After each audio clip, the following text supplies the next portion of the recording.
Now turn to Section 4.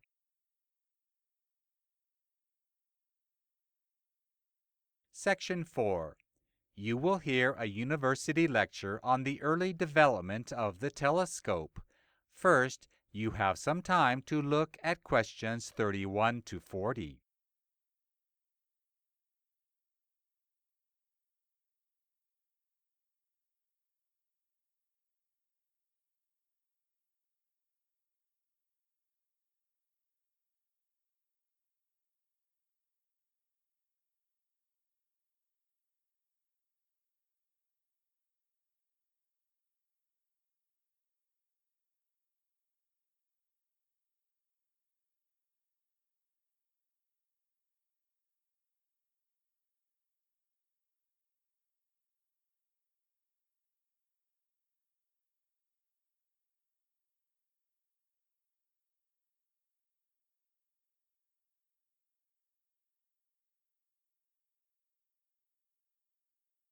Now listen carefully and answer questions 31 to 40. Good morning. Today's lecture is about the development of the telescope up until the end of the 17th century. We can trace the telescope's earliest form back to the 1200s. History records Roger Bacon as possibly the first to invent a magnifying glass. The principal use of his invention was for reading.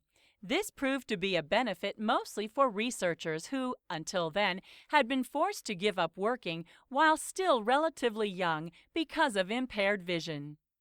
In 1608, a Dutch astronomer called Leboeuf discovered that if convex and concave lenses were put together, they created a magnifying glass through which things at a distance could be seen. He created a miniature telescope. It was so small that initially people took it to the theater for a better view of the stage. Galileo found out about Leboeuf's invention in the spring of 1609 and immediately set about improving it. Galileo experimented with different lenses, combining a weak convex lens with a strong concave lens. He discovered that this intensified the strength of the instrument. Unfortunately, the lenses the opticians were making for glasses were unsatisfactory for what Galileo wanted to do, as they did not have powerful enough magnification. Galileo therefore decided that to solve his problem, he would have to start the production of his own lenses. Eventually, he achieved a magnification about 9 times more than you could see with the naked eye. An enormous improvement over everything else on the market. Galileo then decided to approach the Senate of Venice to demonstrate the improved instrument. Many senators were eager to try the new telescope and climbed the highest bell towers in Venice to look through the glass at ships far out to sea.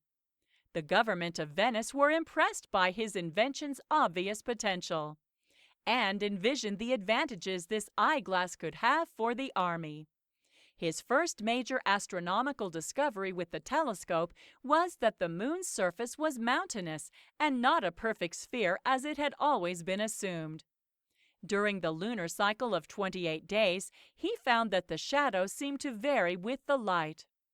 Galileo also figured out how to estimate the altitude of the mountains on the moon by looking for bright spots in the dark areas.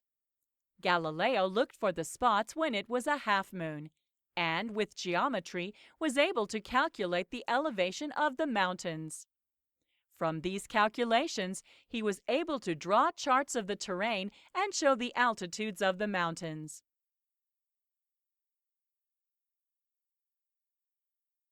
In 1610, Galileo's next major discovery was regarding Jupiter. Using a magnification telescope 20 times the strength of his previous ones, he looked at Jupiter on successive nights. His main observation was a trio of what initially seemed to be small stars close to Jupiter. However, by the 15th night, he realized that they were going around the planet in a daily orbit, and that, in fact, they were moons, not stars. And 3 days later, he saw a fourth one. This discovery showed how important a telescope was for astronomers. They would now be able to see celestial objects that could not previously be seen by the naked eye. In the later 1600s, scientists started to make a stronger telescope, revealing the galaxy. Scientists realized that when they increased the length of the telescope, the intensity of magnification improved significantly. One such telescope was created in 1656 and magnified over 100 times. It had the incredible length of 4 meters. Telescopes continued to become longer over the next few years. And in fact, the astronomer Haverius built one in 1670 that was 43 meters long. However, these telescopes were soon to prove useless for accurate observation because the slightest wind caused the instrument to shift.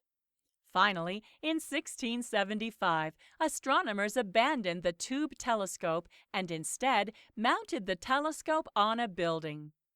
Telescopes like this were called aerial telescopes. Scientists hoped that the stability of the mount would decrease the frustration when observing stars. Well, that's about it for today, and so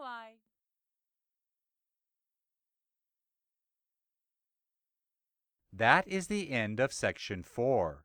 You now have half a minute to check your answers.